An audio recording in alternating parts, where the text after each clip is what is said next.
जय हिंद साथियों मैं आशीष रावत आप सभी का स्वागत करता हूं आपके अपने YouTube चैनल NIDA क्लासेस में।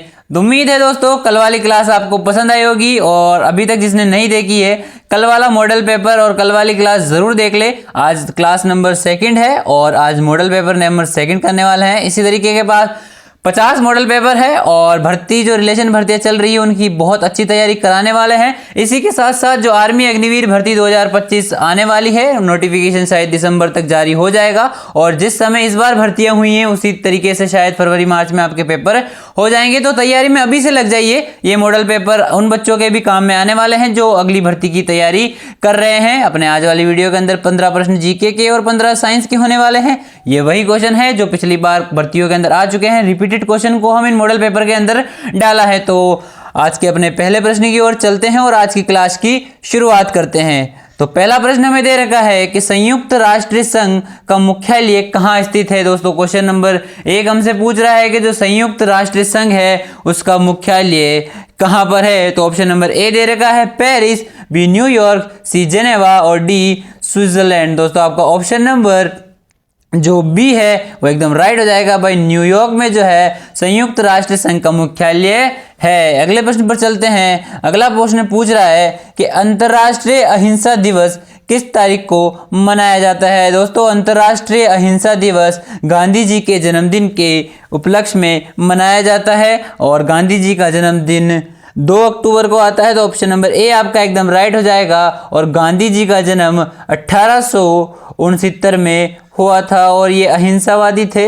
इन्होंने असहयोग आंदोलन, भारत छोड़ो आंदोलन इत्यादि आंदोलन की शुरुआत करी थी। तो ऑप्शन नंबर ए आपका राइट हो जाएगा। अगला क्वेश्चन हमें दे रखा है कि पानीपत का तीसरा युद्ध किस वर्ष लड़ा गया था। भाई कल वाली क्लास के अंदर हमारे क्वेश्चन आया था, शायद आपको याद होगा कि पहले युद्ध में मराठा किसके विरुद्ध हारे थे। तो दोस्तों ऑप्शन नंबर उसका आंसर था अहमद शाह अब्दाली और कल ही शायद मैंने कल वाली क्लास में बताया था कि 1761 के अंदर पानीपत का तीसरा युद्ध हुआ था। दोस्तों पहला और दूसरा युद्ध कब हुआ था कमेंट बॉक्स में जल्दी से जवाब दे दीजिए। अगले प्रश्न पर बात करते हैं। अगला दे रखा है कि भारतीय नगद मुद्रा के नोट किस शहर में छपते हैं। दोस्तों जो भारतीय रुपया होता है वो कौन से शहर में छपता है भाई, वो क्या है, नासिक में छपता है। आपका ऑप्शन नंबर बी एकदम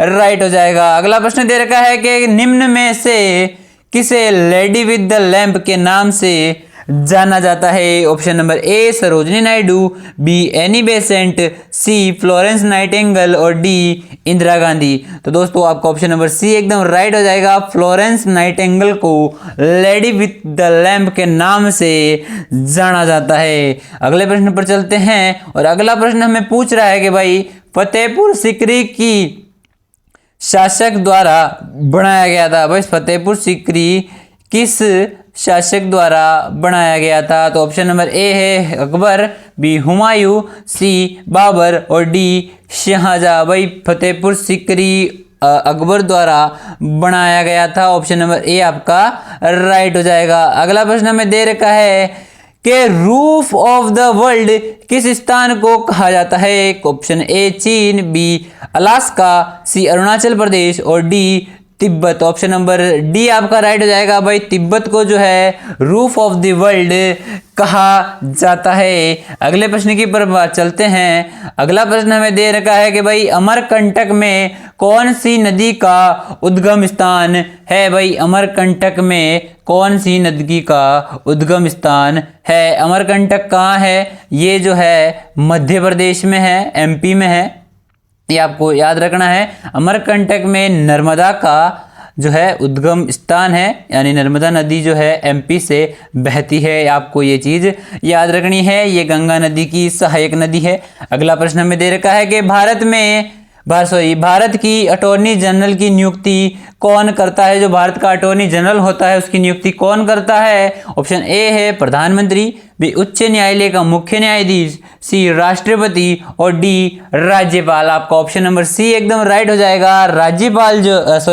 राष्ट्रपति जो होता है वो भारत में अटॉर्नी जनरल की जो है नियुक्ति करता है। ऑप्शन सी आपका एकदम राइट हो जाएगा। अगला प्रश्न में दे रखा है कि माय एक्सपेरिमेंट विथ ट्रूथ पुस्तक के लेखक कौन थे। दोस्तों ऑप्शन ए महात्मा गांधी इसका सही जवाब हो जाएगा।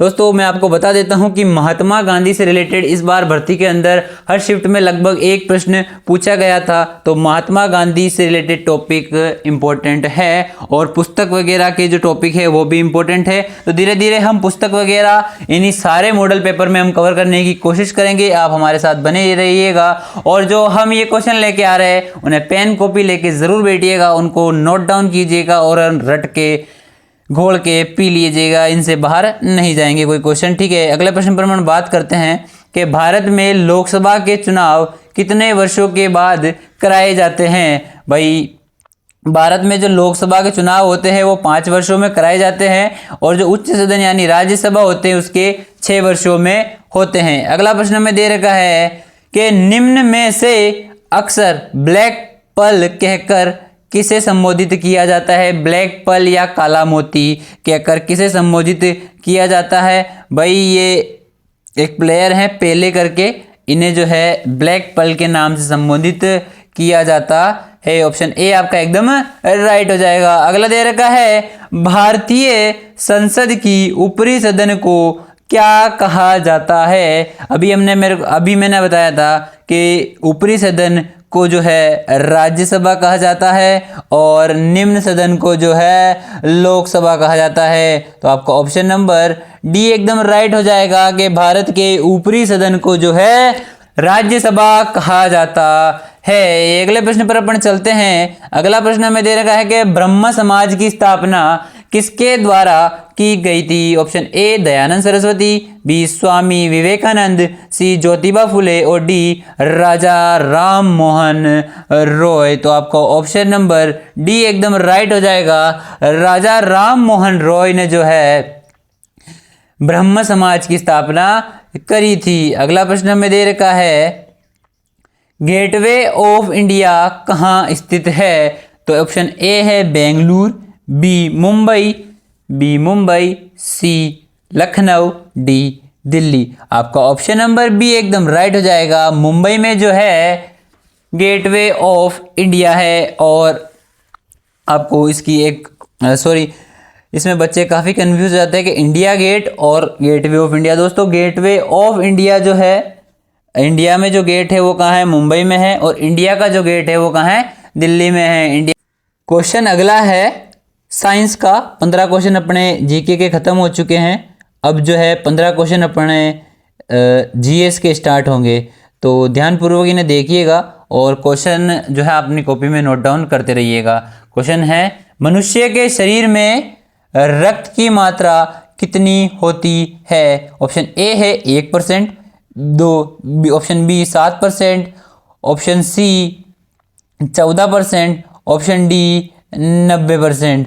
तो आपका ऑप्शन नंबर जो बी है 7% वो एकदम राइट हो जाएगा। हमारे शरीर में जो है 7% खून पाया जाता है। अगले प्रश्न पर चलते हैं। अगला है कि एलपीजी गैस सिलेंडर किन गैसों का मिश्रण से पाया जाता है। जो एलपीजी गैस सिलेंडर होते हैं जो रसोई घर में लगाए जाते हैं, उन गैस सिलेंडरों में कौन कौन सी जो गैस है वो भरी जाती है। ऑप्शन ए है मीथेन और ब्यूटेन, ऑप्शन बी प्रोपेन और ब्यूटेन, ऑप्शन सी इथेन और ब्यूटेन, और ऑप्शन डी इनमें से कोई नहीं। ऑप्शन नंबर आपका जो है बी एकदम राइट हो जाएगा। प्रोपेन और ब्यूटेन जो है एलपीजी गैस सिलेंडरों में भरे जाते हैं। अगला प्रश्न में दे रखा है 1 हॉर्स पावर बराबर खालिस्तान वाट होता है, यानी कि 1 हॉर्स पावर बराबर कितने वोट होता है। ऑप्शन नंबर डी आपका राइट हो जाएगा। 746 वोट 1 हॉर्स पावर में होता है। अगला प्रश्न में दे रखा है प्रकाश संश्लेषण में अधिकतम क्या होता है। ए नीला प्रकाश, बी लाल प्रकाश, सी श्वेत प्रकाश, डी बैंगनी प्रकाश। दोस्तों आपका ऑप्शन नंबर बी एकदम राइट हो जाएगा। लाल प्रकाश जो है प्रकाश संश्लेषण में सर्वाधिक होता है और सबसे कम कौन सा होता है बैंगनी का। ठीक है, अगले प्रश्न की ओर चलते हैं। अगला दे रखा है कि मनुष्य के शरीर में प्रमुख श्वसन अंग कौन सा है? ए त्वचा, बी फेफड़ा, सी हृदय और डी गुर्दा। दोस्तों आपका ऑप्शन नंबर जो है बी एकदम राइट हो जाएगा। लंग्स या फेफड़ा जिसके द्वारा मनुष्य सांस लेता है, तो ये हमारा प्रमुख अंगों में से एक अंग है। तो ऑप्शन नंबर बी आपका राइट हो जाएगा। अगला क्वेश्चन है, पागल कुत्ते के काटने से कौन सी बीमारी होती है? ऑप्शन ए है डेंगू, ऑप्शन बी है मलेरिया, ऑप्शन सी है रेबीज और ऑप्शन डी है हैजा। दोस्तों मलेरिया जो है मच्छर के काटने से होती है, डेंगू भी मच्छर के काटने से होता है, हैजा जो है दूषित पानी पीने से होता है। तो आपका ऑप्शन नंबर सी रेबीज जो है राइट हो जाएगा भाई। पागल कुत्ते के काटने से जो है रेबीज बीमारी फैलती है या रेबीज बीमारी होती है, जिसे वाटर फोबिया या जो पानी होता है उससे डर लगने लग जाता है रोगी को, है ना। ठीक है, अगले प्रश्न पर बात करते हैं। अगला है कि पाचन के पश्चात प्रोटीन किस में परिवर्तित होता है? ए सुक्रोज, बी ग्लूकोज, सी वसा, डी अमीनो एसिड। तो आपका ऑप्शन नंबर डी एकदम राइट हो जाएगा, अमीनो एसिड। दोस्तों पाचन के बाद पश्चात जो प्रोटीन होता है वह अमीनो एसिड में बदलता है। अगले प्रश्न पर बात करते हैं। अगला है कि भाई जीवन की मूलभूत इकाई है। ऑप्शन ए है उत्तक, बी है अंग, सी है कोशिका और डी है कोशिका अंग। दोस्तों हमारे जीवन की मूलभूत जो है इकाई है वो है कोशिका। सारे जीव जंतु जानवर जितनी भी चीज़ें हैं वो कोशिकाओं से मिलकर बनी हैं। अगले प्रश्न पर बात करते हैं। अगला प्रश्न है कि टाइफाइड किसके कारण होता है? भाई टाइफाइड जो है, अगला क्वेश्चन है भाई कि टाइफाइड जो है किसके कारण होता है? जो टाइफाइड होता है भाई, ऑप्शन ए हमें दे रखे हैं, A bacteria, B protozoa, C virus और डी प्रोटीन। तो आपका ऑप्शन नंबर जो है ए एकदम राइट हो जाएगा। बैक्टीरिया से जो है टाइफाइड किस, हाँ तो सॉरी, जो टाइफाइड बीमारी होती है वो बैक्टीरिया के थ्रू जो है फैलती है। ठीक है, ये चीज़ आपको याद रखनी है। अगला प्रश्न हमें दे रखा है कि लोहे का जंग लगने की प्रक्रिया क्या कहलाती है? लोहे में जंग लगने की प्रक्रिया क्या कहलाती है? ए अवकरण, बी अवशोषण, सी ऑक्सीकरण और डी द्रव्यमान। आपका ऑप्शन नंबर सी एकदम राइट होगा भाई। ऑक्सीकरण कहलाता है लोहे में जंग लगना। ठीक है, अगले प्रश्न पर अपन बात करते हैं। अगला प्रश्न है, मछली किसके द्वारा सांस लेती है? तो त्वचा, गलफड़े, फेफड़े और आँख। दोस्तों ये तीनों चीज़ें ही मनुष्य शरीर में होती है। गलफड़े इनके द्वारा मछली जो है श्वास लेती है, तो ऑप्शन सी आपका राइट होगा। गलफड़ों के द्वारा जो है मछली श्वास लेती है या सांस लेती है। अगला प्रश्न है कि आवर्ती का मात्रक है। भाई आवर्ती का मात्रक क्या होता है? ऑप्शन ए है मीटर, बी है हर्ट्ज, सी है न्यूटन मीटर और ऑप्शन डी है सेकंड। आपका ऑप्शन नंबर बी एकदम राइट हो जाएगा, हर्ट्ज। वही जो आवर्ती है उसका मात्रक क्या होता है? हर्ट्ज होता है। अगले प्रश्न पर अपन बात करते हैं। अगला हमें दे रखा है कि मनुष्य के रक्त का रंग लाल किसके कारण होता है? भाई हीमोग्लोबिन के कारण जो है रक्त का रंग लाल होता है। कल भी हमने इस पे बात करी थी। हीमोग्लोबिन जो है रक्त में पाया जाता है और हीमोग्लोबिन के अंदर सर्वाधिक लोहा पाया जाता है, जिसके कारण इसका रंग भी लाल होता है। अगला प्रश्न में दे रखा है, निम्न में से एक चुंबकीय धातु है। भाई एक चुंबकीय धातु कौन सी है? ऑप्शन ए दे रखा है हमें लोहा, बी टिन, सी निकल और डी कोबाल्ट। आपका ऑप्शन नंबर बी एकदम राइट हो जाएगा भाई। टिन जो है एकल चुंबकीय धातु है। अगला प्रश्न हमें दे रखा है कि बादल वातावरण में इसलिए तैरते हैं। जो बादल होते हैं क्लाउड्स, वो वातावरण में इसलिए तैरते हैं क्योंकि उनमें खालिस्तान होता है। भाई कम दाब होता है इसलिए तैरते हैं, कम चिपचिपापन होता है इसलिए तैरते हैं, कम ताप होता है इसलिए तैरते हैं, या कम घनत्व होता है इसलिए तैरते हैं। भाई उनमें कम घनत्व होता है इसलिए वो तैरते हैं। तो आपका ऑप्शन डी एकदम राइट हो जाएगा। और इसी के साथ अपने जो है 15 जीएस के क्वेश्चन भी यहीं समाप्त होते हैं। तो दोस्तों आज की क्लास यहीं पे ख़त्म होती है। आपका 30 में से कितना स्कोर रहा मुझे कमेंट करके ज़रूर बताना। और कल मिलूँगा इसी समय यानी 7 बजे शाम को आपकी रेगुलर क्लासेस होंगी। और शायद 5 या 6 तारीख से अपन नेवी एमआर सेकंड फेज़ का जो है क्लासेस स्टार्ट करने वाले हैं, क्योंकि जो नेवी एमआर वाले बच्चे हैं फर्स्ट फेज़ में पेपर दिया था, जिनके 22-23 क्वेश्चन राइट हो रहे, वो तैयारी चालू कर दी, क्योंकि पिछली बार भी इतने पे मेरिट गई थी, तो शायद इस बार 25 तक जा सकती है। तो अपन 5 तारीख से कोशिश करेंगे चालू करने की, और ये जो क्लासेज है अपनी रेगुलरली 7 बजे आया करेगी, और इस क्लास में बंदे ज़्यादा से ज़्यादा जुड़े रहें, और क्योंकि ये जो क्लासेज है अपन भर्ती तक कंटिन्यू रखेंगे। जो बंदे अभी से तैयारी शुरू कर दी है वो किसी भी प्लेटफॉर्म से जुड़े, बट कंटिन्यू रखें तैयारी को, आपका सिलेक्शन इस बार 101% हो जाएगा। वीडियो देखने के लिए बहुत बहुत धन्यवाद। वीडियो को पसंद आए हो तो वीडियो को लाइक कर देना, चैनल पे नए हो तो चैनल को सब्सक्राइब कर देना, अपने दोस्तों के साथ शेयर कर देना। तब तक के लिए जय हिंद, जय सिया राम।